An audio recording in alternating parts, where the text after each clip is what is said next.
जय किसान साथियों, राम राम सा खम्मांगणी सत श्री अकाल सारे साथियों को।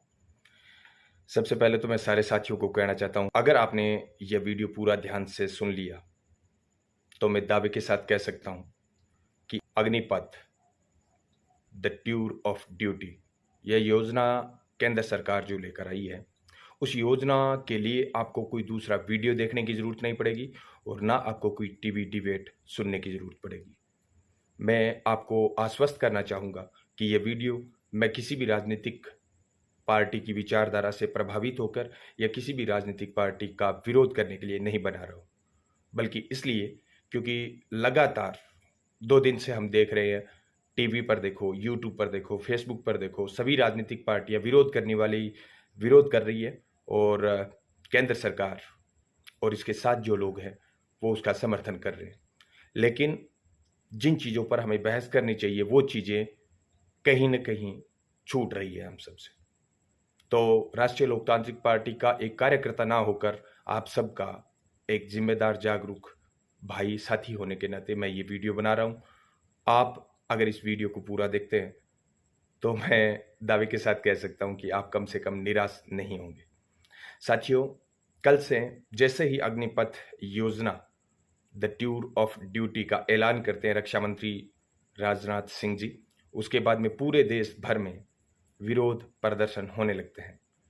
राजनीतिक पार्टियां जो केंद्र सरकार से राजनीतिक रूप से सहमत नहीं हैं, वो विरोध अपने स्तर पर अलग अलग स्टेट्स में करना शुरू कर देती है और उन राजनीतिक पार्टियों की यह राजनीतिक ड्यूटी भी बनती है कि लोकतंत्र के अंदर आप एक जागरूक विपक्ष की भूमिका निभाओ।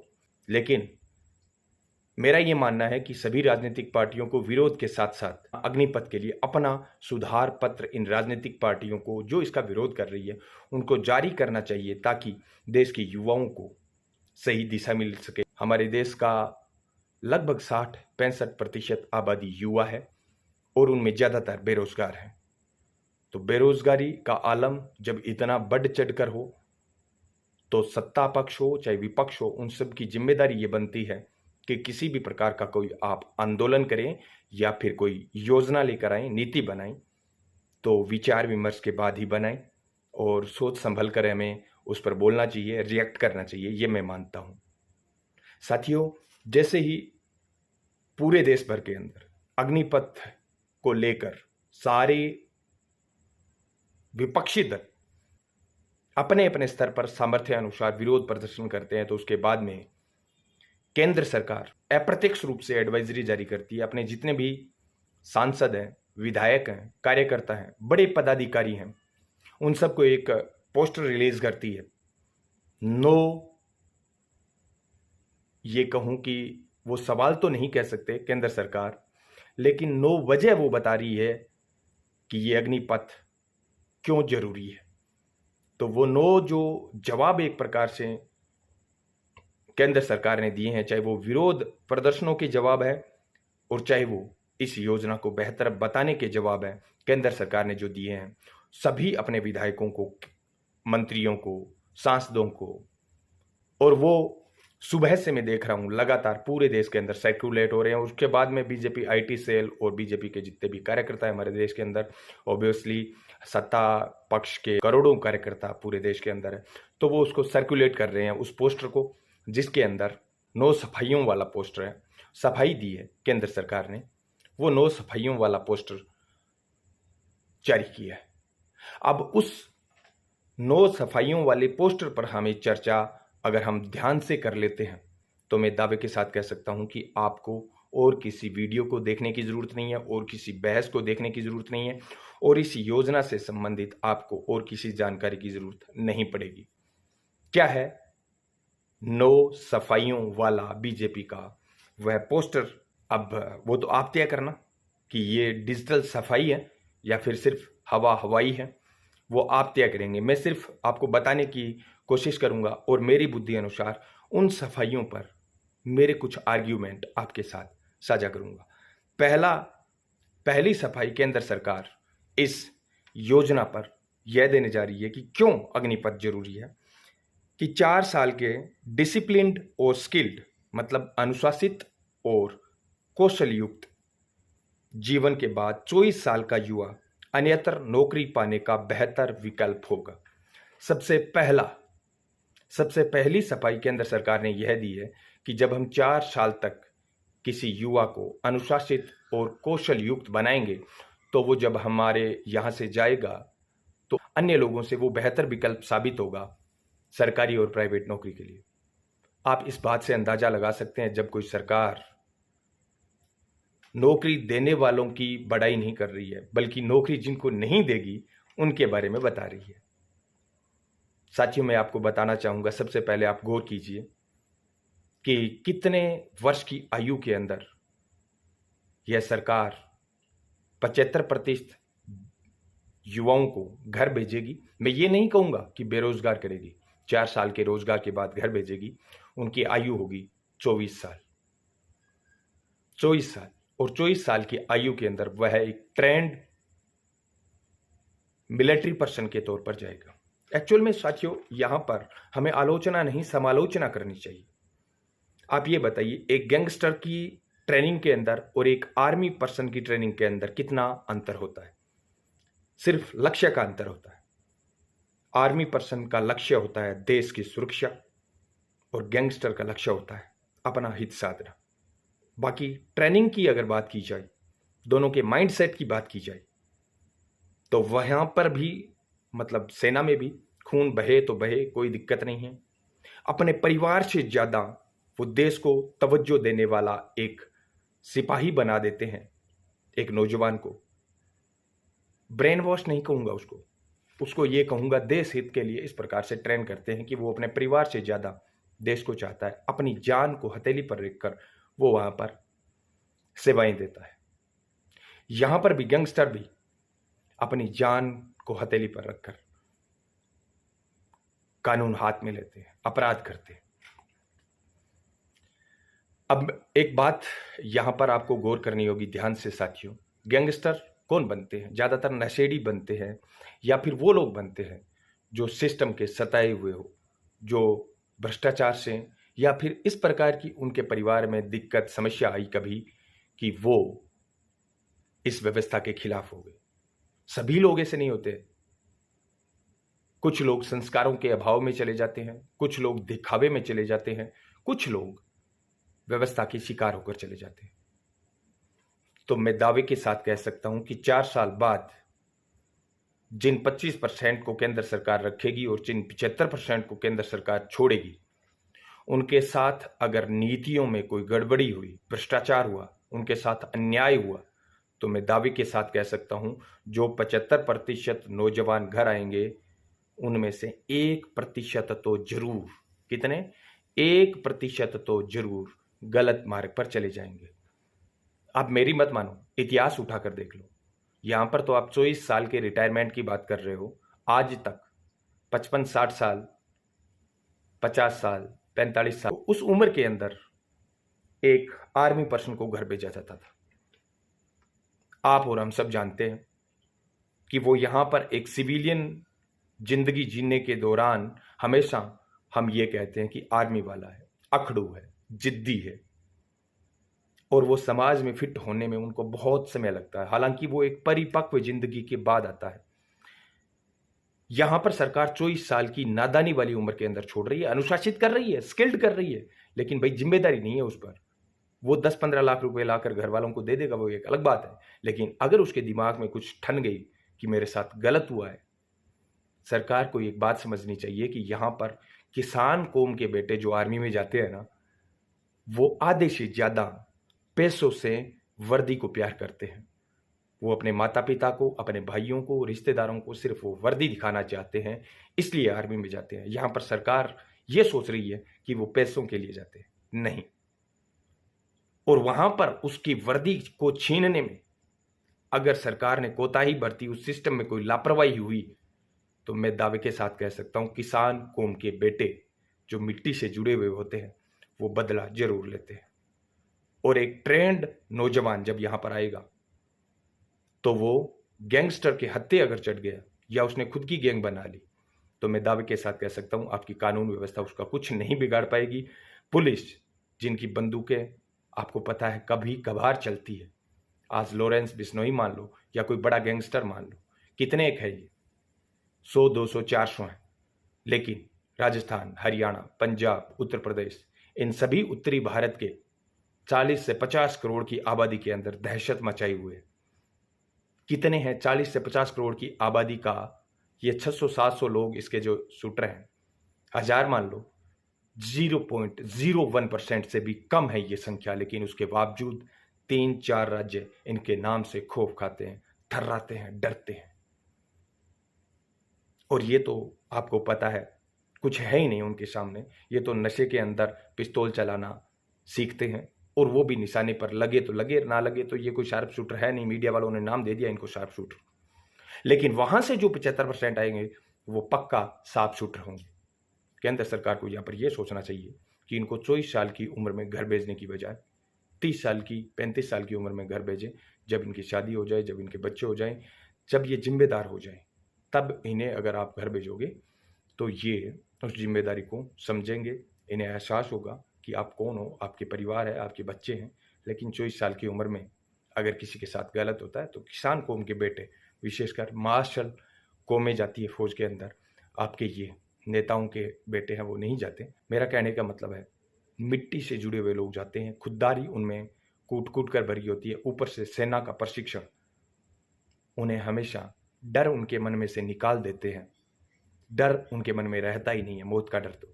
और उनके साथ अगर कुछ गलत होता है वहां पर चयन प्रक्रिया में, और वो होना लाजमी है, मैं दावे के साथ कह सकता हूं। आज भारत का कोई भी विभाग भ्रष्टाचार से अछूता नहीं है। अगर वैसा हुआ तो यह संभावना पक्की है, पहली सफाई फेल हो जाती है। बेहतर विकल्प नहीं होगा। क्यों नहीं होगा? क्योंकि ये कह रहे हैं 4 साल का अनुभवी और अनुशासित। 4 साल का क्यों? आज से पहले हमारे आर्मी में रहने वाले 15 साल, 20 साल के अनुभव वाले हमारे नौजवान जब अधेड़ उम्र में घर पे आते हैं तो उनको नौकरी के नाम पे कहीं पर सुरक्षा गार्ड लगे रहते हैं, या फिर आर्म्ड फोर्सेस में अगर जाते हैं, जैसे राजस्थान पुलिस है, यूपी पुलिस है, इनमें अगर जाते हैं तो उनका कोटा कितना होता है? भूतपूर्व सैनिकों का आप देख लो कितना कोटा होता है। नौकरी होगी नहीं तो आप भेजोगे कहां पर भाई? ये बात मैं आगे वाले टॉपिक में करूंगा। दूसरा है कि 4 साल के बाद केंद्रीय गृह मंत्रालय अग्निवीरों को CAPF मतलब सेंट्रल आर्म्ड फोर्सेस पुलिस जो होती है उनमें और असम राइफल में प्राथमिकता देगी। यह बड़ी विरोधाभास वाली बात है साथियों। इनको अगर आप पहली बार पढ़ोगे तो आपको बड़ा अच्छा लगेगा कि यार इतने मौके, ये तो सोने पे सुहागा है, ये योजना बहुत अच्छी है। लेकिन एक बात बताइए साथियों, ये योजना लाई इसलिए गई कि कम समय के अंदर ज्यादा से ज्यादा लोगों को रोजगार दिया जाए।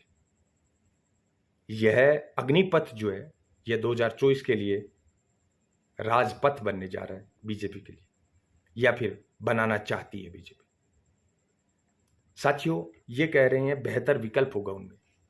आपको 4 साल बाद इन्हें हटाने की कहां जरूरत है? फिर अगर आपको लगाना है, मतलब आर्मी से हटाकर आपको असम राइफल्स में लगाना है, मतलब 100 आदमियों को आर्मी से हटाकर असम राइफल में आप लगा रहे हो, तो इससे अच्छा है आर्मी वालों को वहीं पर आप रखो, आर्मी में ही, और अन्य जो बेरोजगार है उनको असम राइफल्स में भेज दो ना, रोजगार ज्यादा मिलेगा। यह क्या जरूरत है यहां से वहां भेजने की? यह इसलिए साथियों क्योंकि वहां पर पद है ही नहीं। पिछले 8-9 सालों से केंद्रीय जो सेवा है, केंद्रीय कर्मचारी हैं, उनके लगभग 7 से 8 लाख पद खाली हैं। मेरे हिसाब से लगभग 7-8 लाख पद खाली। देश की अर्थव्यवस्था चरमरा गई, राजकोषीय घाटा बढ़ता गया।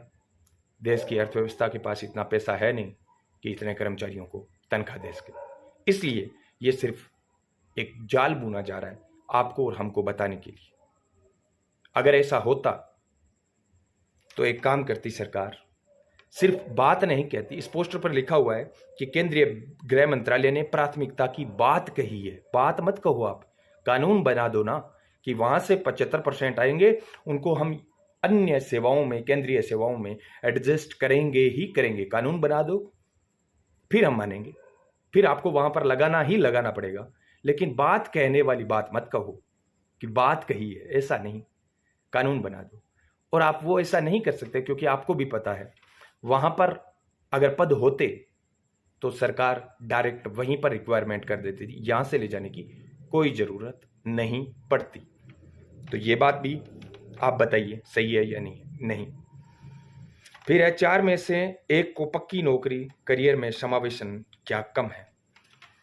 तो यहां पर सरकार सफाई देने में यह जुटी हुई है कि 4 में से 1 को लगा ले। यह छोटी बात है क्या? तो आप भाई 4 में से 1 को क्यों, डायरेक्ट 25,000 की रिक्वायरमेंट है तो आप 25,000 को ही लगा लो ना। आप 25,000 को लगाना 25,000 को है, दिखाना 1 लाख है, और ये कह रहे हो कि 75,000 वापस जाएंगे, वो यहां लग जाएंगे। वहां पर पद है ही नहीं, पद है ही नहीं तो कहां लगाओगे? और अगर होते पद तो वहां पर डायरेक्ट रिक्वायरमेंट का आप कर लेते। कम नहीं है, 4 में से 1 को लगाना कम नहीं है, बहुत अच्छी बात है। 25,000 नहीं, अगर 5,000 नौजवानों को भी आप रोजगार देते हो तो अच्छी बात है। केंद्र सरकार की नीति पर हम कहीं कोई सवाल खड़ा नहीं करते हैं, लेकिन जल्दबाजी के अंदर कहीं ऐसा ना हो कि अर्थव्यवस्था तो अर्थव्यवस्था, विदेश नीति, देश की सुरक्षा और आंतरिक सुरक्षा सारी चरमरा जाए 10-15 साल बाद में, ऐसा ना हो गई। और किसान आंदोलन के बाद में कम से कम मुझे एक आशंका है, जो जरूरी नहीं कि सच हो, मुझे यह आशंका है कि केंद्र सरकार किसान कौम के बेटों को कमजोर करना चाहती है, ना कि रोजगार देना। 4 साल का प्रशिक्षण देकर बेरोजगार करेंगे क्या? आप बताओ। लड़ेंगे, भिड़ेंगे, मरेंगे, कटेंगे, कोई सवाल नहीं, कोई और नहीं। बुलडोजर घर वालों पे चलेगा, वहां पर बंदूकें चलेगी। मरेंगे तो अपने बेटे, अपने भाई। इन्होंने तीसरी सफाई ये दे दी। चौथी सफाई दी है कि कितना लोगों के पास 21 से 24 साल के बीच 12 लाख की जमा पूंजी होती है। चौथी सफाई ये दी है। कितनी बेहुदा मजाक की कि 21 से 24 साल की उम्र के अंदर कितने नौजवानों के पास 12 लाख जमा पूंजी होती है। महाराज जी, अगर 12 लाख जमा पूंजी होती तो आपसे नौकरी कौन मांगता, ये बताइए। जमा पूंजी नहीं है तभी तो बेरोजगार है, तभी तो आपसे नौकरी मांग रहे हैं। ये कैसा विरोधाभास। और दूसरी बात, जो आदमी 4 साल सरकारी नौकरी कर लेगा उसके पास तो होंगे ही होंगे, पहले भी होते थे, आगे भी होते रहेंगे। और जो आदमी नौकरी नहीं करेगा, हां ठीक है, किसी के जमीन जायदाद अच्छी होगी तो हो सकते हैं, किसी का प्राइवेट व्यवसाय हो सकते हैं, लेकिन बेरोजगारों के पास आपकी बात सही है, नहीं होंगे 24 साल की उम्र में 12 लाख रुपए, और नहीं होंगे इसलिए वो आपसे जॉब मांग रहे हैं। तो इसमें ये कोई अच्छी बात नहीं है केंद्र सरकार ने। मैं सबसे बेहुदा सफाई इसको मानूंगा कि होंगे क्या। अरे भाई, होते तो आपसे नौकरी क्यों मांगते? नहीं है इसीलिए आपसे नौकरी मांग रहे हैं। 5वीं सफाई इन्होंने दी है कि 4 साल बाद स्किल्ड और डिसिप्लिन्ड युवाओं को निजी कंपनियों में नौकरी का ऐलान बहुत सारी कंपनियों ने किया है। साथियों, मैंने जो आपको सफाइयां गिनाई है, इनमें बार बार आपको रिपीट होती सफाई नहीं दिखाई दे रही। पहली में इन्होंने ये कहा था कि 4 साल के डिसिप्लिन के बाद 24 साल का युवा अन्यत्र नौकरी पाने का बेहतर विकल्प होगा, पहली में ये कहा। दूसरी में कहा 4 साल की नौकरी के बाद केंद्रीय गृह मंत्रालय अग्निवीरों को प्राथमिकता देगा। दूसरी बात। तीसरी बात, 4 में से 1 को पक्की नौकरी, करियर में समावेशन कम है क्या? छोटी बात है क्या? 5वीं बात, कितने लोगों के पास 21 से 24 साल के बीच में 12 लाख रुपए होते हैं? और 5वीं बात ये कह रहे हैं कि 4 में से 4 साल स्किल के बाद प्राइवेट निजी कंपनियों ने ऐलान किया कि हम रखेंगे। सरकारी कंपनियां, सरकार भी ऐलान करती है, निजी कंपनियां भी ऐलान करती है। कानून नाम की कोई चीज नहीं है। कानून बना दो ना कि निजी कंपनियों को भी रखने पड़ेंगे और सरकार को भी रखने पड़ेंगे, तब तो हम मांगे। ऐलान का क्या मतलब है? ऐलान किया है। इन निजी कंपनियों को बोल दो, आप एक काम करो, 4 साल ट्रेनिंग आप दे देना, ये 21,000, 22,000, 23,000 जो भी मंथली दे रहे हैं उस हिसाब से आज रख लो ना, आज रख लो। आपको किसने रोका? आज तक कितनी प्राइवेट कंपनियां हैं जो कितने अपने नौजवानों को दे सकती है? भारत विश्व का दूसरा सबसे बड़ा जनसंख्या वाला देश है। यह सिर्फ ढकोसले हैं। यह नंबर 2 और 3 जो विकल्प है उसी का दोहराव है, एक प्रकार से घुमाने की बात की है ताकि आपको अच्छी लगे, आपको अच्छी लगे। इस प्रकार से ये टॉपिक केंद्र सरकार ने सर्कुलेट की हैं और केंद्र सरकार के मंत्री, सांसद, विधायक, कार्यकर्ता, पदाधिकारी सब के सब सर्कुलेट कर रहे हैं सुबह से। छठा ये कह रहे हैं 4 साल की डिग्री के बाद डिग्री और मिलेगी। छठा, एक बात बताओ, डिग्री डिप्लोमा की कमी नहीं है, ना प्रतिभा की कमी है। हमारे किसान के बेटों में प्रतिभा की कोई कमी नहीं, कोई ट्रेनिंग की जरूरत नहीं। अनुशासन तो ऐसा है, जो पहले भी आप देते थे ट्रेनिंग, आज भी देते हो, आगे भी देनी पड़ेगी, वो दो आपके डिपार्टमेंट की। लेकिन आप ये कह रहे हो 4 साल की हम डिग्री देंगे। डिग्रीधारी बहुत बैठे हैं मोदी जी, सरकार ऐसा मत कीजिए। डिग्री के लिए आप नहीं बनाइए आपने ये योजना डिग्री देने के लिए। यूनिवर्सिटी बहुत है, स्कूल बहुत है डिग्री देने के लिए। 7वीं इन्होंने कहा है, फिर बचत पर बात, 7वीं बार फिर बचत पर बात की है। इतनी सैलरी मिलेगी, इतना आपको रिटायरमेंट पर मिलेगा। 7वीं बात फिर बचत पर। 8वीं बात, कितने लोग सेटल हो जाते हैं 24 साल की उम्र में, सरकार ने फिर सवाल पूछा है। वही बात 12 लाख वाली। मतलब एक ही टॉपिक को घुमा फिराकर आपसे पूछा गया है कि 24 साल की उम्र में कितने लोग सेटल हो जाते हैं। सेटल हो जाते हैं तो जनाब क्यों सरकारी नौकरी मांगते हैं आपसे?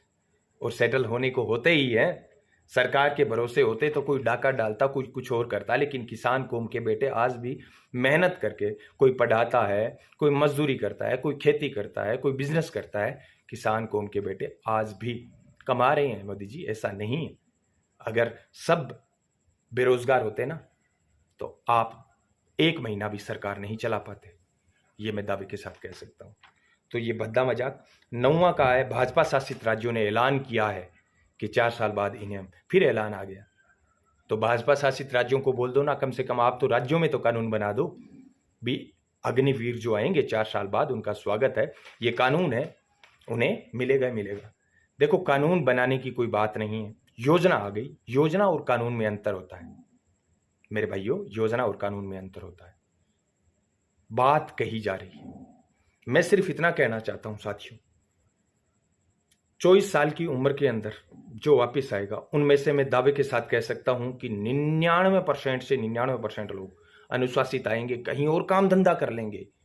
मैं मानता हूं इस बात को, लेकिन गुंजाइश 1% की जो रहती है ना, वो 1% उन 99% पर पानी फेर देगा। ये बात क्यों नहीं समझ रही है केंद्र सरकार? अगर आप उसी नौजवान को 35-40 साल की उम्र में छोड़ते हो ना घर पे, तो उसके बच्चे हो जाते हैं, परिवार की टेंशन हो जाती है, वो जिम्मेदार हो जाता है।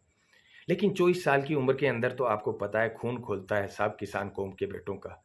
और अगर आपने चयन के अंदर गड़बड़ी कर दी उन 25% के चयन में, तो मैं दावे के साथ कह सकता हूं कि बाकी के 75,000 आएंगे, उनमें से पक्का 1-2% तो सिर्फ रहे निकलेंगे, जो बदला लेने के लिए कुछ भी कर सकते हैं। तो मेरे भाइयों, यह था आज का वीडियो। अगर अब भी आपके कोई संशय है, अगर अब भी आप ये मानते हैं कि यह अग्निपथ योजना सही है, तो एक बार दिल पर हाथ रखकर खुद मंथन कीजिए, इन बातों का चिंतन कीजिए, बुजुर्गों से बात कीजिए, तब आपको पता चलेगा। एक बार कोई बात आप सुनते हो ना पहली बार में, तो जैसी लिखी है वैसी बात अच्छी लगती है सुनने में, हकीकत में धरातल पर उतारने में बहुत मुश्किल आती है। यही मोदी जी थे ना, 1 रैंक 1 पेंशन की बात कह के तालियां बटोरी थी, वोट बटोरे थे। आज 1 रैंक 9 पेंशन, मतलब इसी मुद्दे की अगर बात करें, 1 रैंक 1 पेंशन पर हरियाणा में बहुत बड़ी रैली हुई थी। आज वो 1 रैंक 1 पेंशन कहां गई? पेंशन का तो नाम ही मत लो आप, मतलब सर्विस पीरियड तो कम से कम पूरा कर दो। पेंशन की तो एक अलग बात है, 2 करोड़ नौकरियां, 1 करोड़ नौकरियां, तो ये आपको समझना पड़ेगा भाइयों। हमारी कोई देखो दुश्मनी नहीं है। 2014 में मोदी सरकार को हमने वोट दिए थे, 2019 में, सॉरी 18 में नहीं 19 में। लेकिन क्योंकि जब हम जिम्मेदार समाज के नागरिक होते हैं ना, पढ़े लिखे होते हैं, तब हमारी जिम्मेदारी बनती है कि हमारे सामाजिक पटल पर जो भी सवाल चल रहे हैं उन पर आप अपनी राय रखो। और मैंने मेरी राय रखने की कोशिश की है। अगर आपको लगता है मेरी बातों में दम है, तो इस वीडियो को आपके कम से कम 5-7 दोस्तों में शेयर करें। और एक और बात मैं मेरे छोटे भाइयों से कहना चाहता हूं, कल मैंने अखबारों में पढ़ा, न्यूज़ चैनल में देखा, सोशल मीडिया पे देखा कि कुछ साथियों ने आत्महत्याएं की है। साथियों, एक योजना आई है, आपकी ज़िंदगी नहीं छीन जाएगी अगर नौकरी नहीं मिली तो। आप किसान कौम के बेटे हो, जो धरती का सीना चीर कर अन्न उगाता है और इस पूरे देश का पेट भरने का काम करता है। आप उस कौम के बेटे हो। हारो मत ऐसे, हम लड़ेंगे, हम जीतेंगे। बेरोजगार नहीं, रोजगार लेंगे। सरकार नहीं देंगे, सरकार नहीं देगी तो अपने दम पर लेंगे, प्राइवेट कर लेंगे, खेती कर लेंगे। लेकिन यार, जज्बाती होकर आप गलत कदम मत उठाओ मेरे छोटे भाइयों। और ये जो बिल्कुल भी सुसाइड का तो हम विशेषकर अभियान चला रहे हैं पिछले 4-5 साल से, सुसाइड करने वाले भाइयों के लिए। अगर आपके दिमाग में कभी भी ऐसा लगता है कि ज़िंदगी अब नीरस हो चुकी है या जीना आपके लिए मुश्किल हो गया, 8058 मतलब 8058898058 मेरे व्हाट्सएप नंबर है। आप फ़ोन कॉल करें। वीर तेजा जी महाराज की कृपा से इतना मैं आश्वस्त हूं कि आपको जिंदगी नीरस नहीं लगने देंगे। जिंदगी फिर से आपको मज़ेदार लगेगी, रंगीन लगेगी, जीने में मज़ा आएगा हमसे कांटेक्ट करने के बाद। तो यह कदम बिल्कुल नहीं उठाना है। योजना आ गई, हम देखेंगे, लड़ेंगे, बात करेंगे। हमारी सरकार है, हमारा देश है, सुधार करेंगे और फिर से एक बेहतर योजना आपके और हमारे बीच में आएगी। तो निराश होने की कहीं कोई ज़रूरत नहीं है। हाँ, थोड़ा परेशान तो होना पड़ेगा। इस वीडियो में बस इतना ही। जय हिंद, जय भारत, जय जवान, जय किसान।